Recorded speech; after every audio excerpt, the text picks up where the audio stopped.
Never work for this. This is what keeps people poor. The rupee, the peso, the yen, the yuan. He says, never work for this. I will say this much. What's more important is ethics and morals. Okay. Nothing I do is illegal, unethical, or immoral. Right. Those are the three more important than anything else to me. The battle today is between Russia, China, and America. In between is India. The world's coming apart this way right now. We're going to go to war.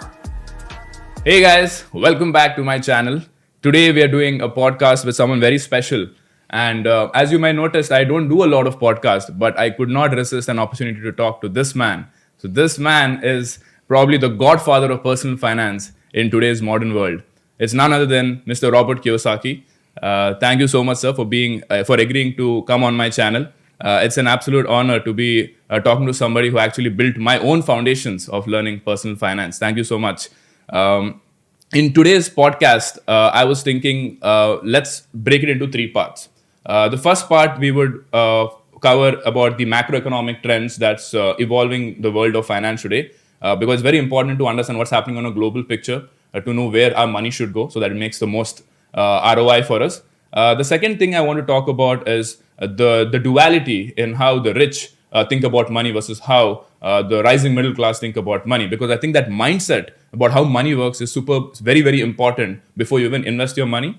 And the last thing I want to talk about is what should the rising middle class of India, and I mean the 25 to 35 years old, which is what majority of my 2.1 million followers are, what should they be doing as they chart out the rest of their career in terms of controlling the money that they earn instead of the other way around, right? So maybe we can start off with a little bit about you. Most people in India know you as the author of the world famous book, Rich Dad, Poor Dad. And maybe we can talk a little bit about what's more behind the scenes of who you are, how you began your journey. We can take right from the beginning, from wherever you think is relevant. Well, I was a kid who liked money. That's all. I was very curious about it. I went to a rich kid school, mostly white kids. Yes. In Hawaii, they call them howlies. And call them what? Howley. That's Hawaiian for white person. Howdy. Howley, yeah. Okay. And they were rich, and the Asians were poor. Right. So I kept wondering, how come one race is rich? Why is one race poor? Same as India. You had all the same white people here who took all the land and resources and all that. That's right. And so I smelled a rat, and I thought the rat was school.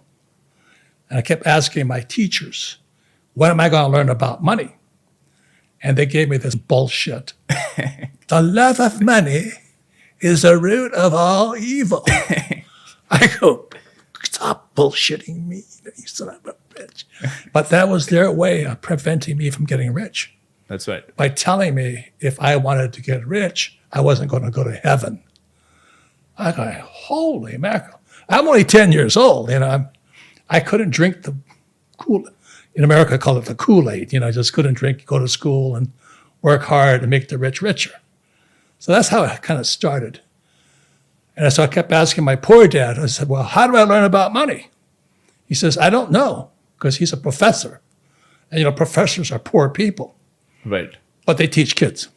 That's stupid, So I said, why don't you ask your best friend's father? I said, who's that? He says, Mike. I said, why should I ask Mike, father? He's going to be a rich man. I said, why is he going to be a rich man? So my poor dad said, Mike's father is an entrepreneur.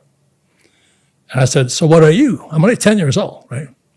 He says, I'm an employee. I said, right. I said, so what's the difference between entrepreneur and employee? And my poor dad said, well, an entrepreneur has to know about money. I said, yeah. And what about an employee like you? He says, I have a job. And then I started to hear it. Go to school, get a job,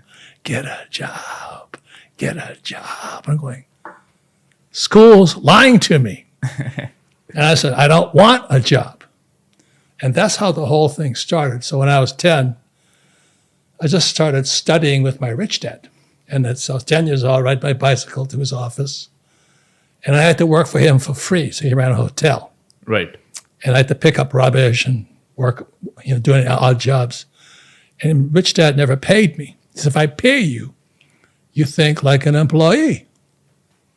Because my dad works for money. He says, yeah, but that's why your dad's poor. He says, never work for this. This is what keeps people poor. This, the rupee, the peso, the yen, the yuan. He says, never work for this. And so that's kind of where the whole thing started. But being 10 years old, I was more confused now. So I had to work for Rich Dad, and finally I started to understand things. Like I'd work for free. He'd play Monopoly with me.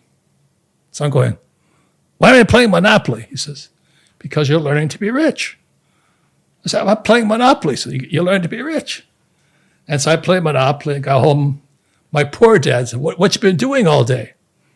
You been studying? I said, no, I've been playing Monopoly. Oh, what a waste of time. Do your homework. If you don't do your homework, you don't get good grades, you won't get a good job. Right. So I'm going, I'm so confused. And then one day I asked my rich dad, I said, why am I playing Monopoly? He goes, see all those properties out there? Said, that's my real green houses. I said, what? He says, those, I play Monopoly for real in real life. I go, you do what? He said, I play Monopoly in real life. Because he never went to school either. Right. He played Monopoly. So basically the idea from Monopoly is that the way to win Monopoly is to make as many houses as possible and then give it out for release. You got it wrong. Then what is the idea here? The idea of Monopoly is to trade up from green houses to red hotels using debt. Right. Everything is opposite of what those school teachers will teach you. So my poor dad always says, stay out of debt. My rich dad said, use debt.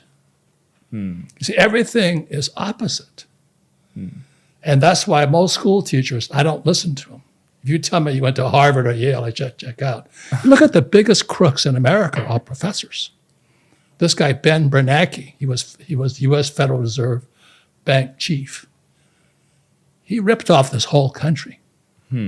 Yes. And he's a PhD from Princeton. Okay. So that's... He was one of the key players behind the 2008 financial crisis as to what happened, right? He was the bailout guy. Right. He not only bailed out the rich, he bailed out many European and Asian countries. Right. They bail out the rich. That's right. They let the poor and middle class die. Right. I don't trust college professors. They're poor people with a degree. Big deal. So it's interesting that you touched upon what happens in the world order. So since the last financial crisis to what we are seeing currently, do you see any changes that's happening in the world order? Do you see a crash coming anytime soon? What are your thoughts on the macro picture of what's happening in the world? Very good question. Yeah. We're in the biggest change in world history now.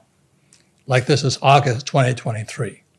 They just had the BRICS meeting in South Africa. BRICS stands for Brazil, Russia, India, China, South Africa. Right. So it is the split between the West and the East. So the West has approximately 1.2 billion people using the dollar.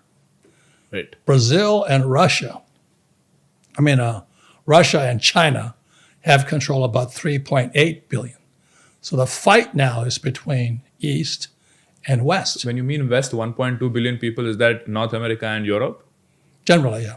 Okay, so that totally is 1.2 billion. Approximately, yes. Got it. The point here is this. The reason I'm happy to be here in India, BRI, India's in the middle. Right. China, South Africa. So the problem is your school systems are Marxist. Most school teachers are Marxist.